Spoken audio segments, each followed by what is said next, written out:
of lumber all over the road. Chopper 2 is headed to the scene right now. Here's a picture of what it looks like.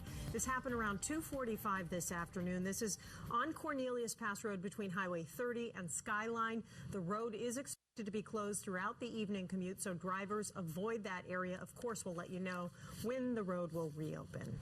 Now to our top story. When it comes to delivering on the single most important objective of the Affordable Care Act, we have not let barriers become blockades. Governor Kitzhaber declares Oregon's health exchange a success, even though the website still doesn't work, and hundreds of thousands of Oregonians still can't get the coverage they need. The governor's claims came during a news conference this morning to promote the new enrollment numbers of 170,000, and he praised Cover Oregon. But the real headline emerged afterward when he sat down for an exclusive one-on-one interview with KATU's Hillary Lake.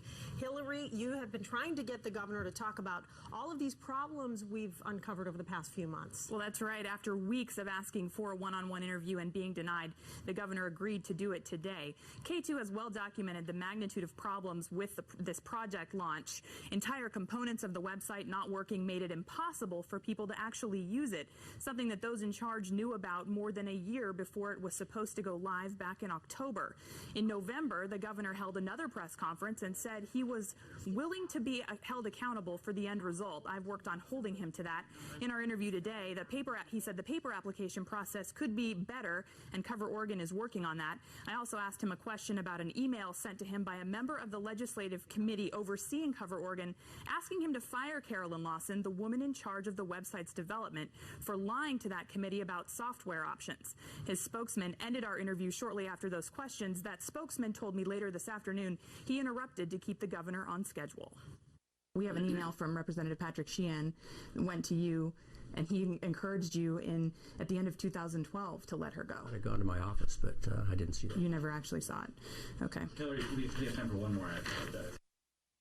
The governor didn't let Lawson go. She resigned last month for personal reasons. He told me he first learned about the problems in October of this year, or should be 2013. That same month, he told our Steve Dunn it was too soon to be pointing fingers. The paper application process will continue for now, and Cover Oregon says it's making headway on the website, but there is still more work to do. And more questions to be asked, yes, and more answers. Yes. All right, thank you. The governor also talked about his independent review of Cover Oregon. He's hired outside IT firm First Data to do it.